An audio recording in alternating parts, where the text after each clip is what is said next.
سیاست قتل میں انوالو نظر آتی ہے؟ سیاست تو ہر چیز میں ہوتی ہے. میرے ملک کی سیاست اتنی بے رحم، اتنی ظالم ہے. ہاں ہے. میرے ملک کی سیاست کی بے رحمی لیاقت علی خان کے قتل سے ہی شروع ہوئی. ایسے گری ہیں کہ جیسے کوئی بے جان چیز تھی. یہ اب سیاسی ایشو یہ ہے کہ مشرف قاتل ہے یا مشرف قاتل نہیں ہے.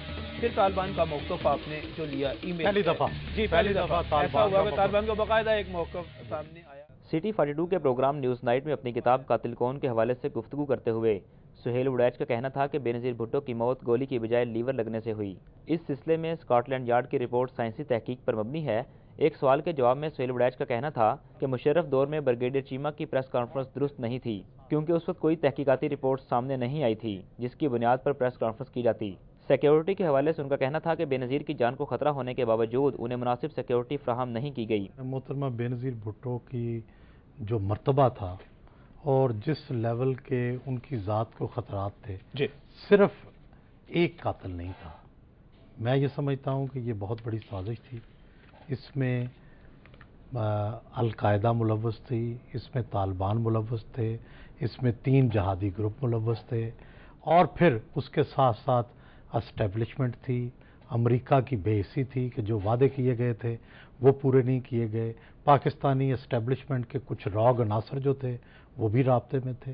تو یہ سارا مل کے ایک جو ہے ایک سازش تیار ہوئی جس میں بالآخر محترمہ کی شہادت ہوئی. میرا یہ خیال ہے کہ جذباتی طور پر تو ہم کچھ بھی کہہ سکتے ہیں، لیکن اب تک جو تحقیقات ہوئی ہیں محترمہ کے زخم کی جو حجم ہے اس کے مطابق وہ گولی کا حجم نہیں ہے. وہ جو اسکیپ ہیچ ہے گاڑی کا انہیں وہ لگا. اس حوالے سے اسکاٹ لینڈ یارڈ نے بہت سائنٹیفک جو ہے تحقیق کی. اس کا مطلب ہے مشرف صاحب کی طرف سے ان کی اسٹیبلشمنٹ نے، بریگیڈیئر چیمہ نے جو پریس کانفرنس کی تھی وہ ٹھیک تھی؟ نہیں، دیکھیں اس میں ایک غلطی تھی. اچھا. کہ یہ اس وقت تحقیقات ہوئی نہیں تھی. انہوں نے پرائما فشائی جب یہ پریس کانفرنس کر دی تو یہ رولز کی خلاف ورزی تھی.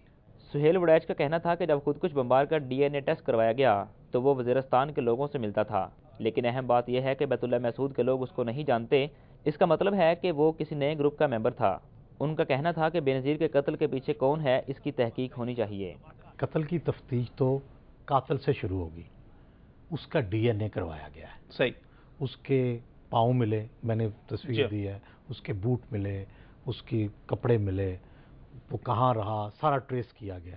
اس کا ڈی این اے جو ہے وہ جب کروایا گیا ہے اور وزیرستان کے لوگوں سے اس کا میچ کیا گیا ہے تو اس کا ڈی این اے وزیرستان کے لوگوں سے ملتا ہے. صحیح. لیکن دلچسپ بات یہ ہے کہ بیت اللہ محسود کے جتنے لوگ ہیں وہ اس کو نہیں جانتے. اچھا. وہ وہاں پہ نیا آیا تھا. اس کا مطلب یہ ہے کہ کسی دوسرے گروپ نے، جو میرا یہ خیال ہے کہ حقانی گروپ نے، جامعہ حقانی گروپ نے جو خودکش بمبار فراہم کیا، بیت اللہ محسود نے لاجسٹک فراہم کی، اور جناب ایمن الظواہری نے آرڈر جاری کیا، اور مصطفیٰ ابو یزید نے اس کو اون کیا، خود کہا کہ ہم نے مروایا ہے. بے نظیر کے قتل میں کس کا کتنا کردار ہے اس کا جواب دیتے ہوئے سہیل وڑیچ کا کہنا تھا کہ امریکی بے حسی دیکھیے جس نے سیکیورٹی کی گارنٹی تو فراہم کی مگر عمل درآمد نہ کروا سکی. ان کا کہنا تھا کہ جو امریکی ذمہ دار وعدے پورے نہ کر سکے ان سب کو اس کیس میں ملوث کیا جانا چاہیے. صدر زرداری سے پوچھا جائے کہ خالد شہنشاہ کے قتل کی انکوائری سامنے کیوں نہیں لائی گئی، اسی طرح جہادی گروپوں القاعدہ اور طالبان کا کردار سامنے لایا جائے. امریکہ کی کیلسنس، صفاقی کہ جب جو وعدے کیے تھے سیکیورٹی کے ان پر عمل درآمد نہیں کرا سکیں. میں سمجھتا ہوں رچرڈ باؤچر، کونڈالیزا رائس اور ڈک چینی اور جارج بش، یہ دونوں چاروں انویسٹیگیٹ ہونے چاہیے. اسی طرح جنرل مشرف سے یہ انویسٹیگیٹ ہونا چاہیے کہ سیکیورٹی کیوں 100 بندہ نہیں بھیجا، 60 بندے نہیں بھیجے.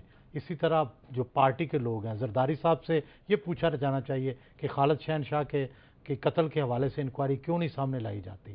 جو وزراء ہیں وہ بیک اپ گاڑی کیوں لے کے گئے. اسی طرح القاعدہ کا جو رول ہے وہ سامنے لایا جائے، کیوں چھپایا جاتا ہے.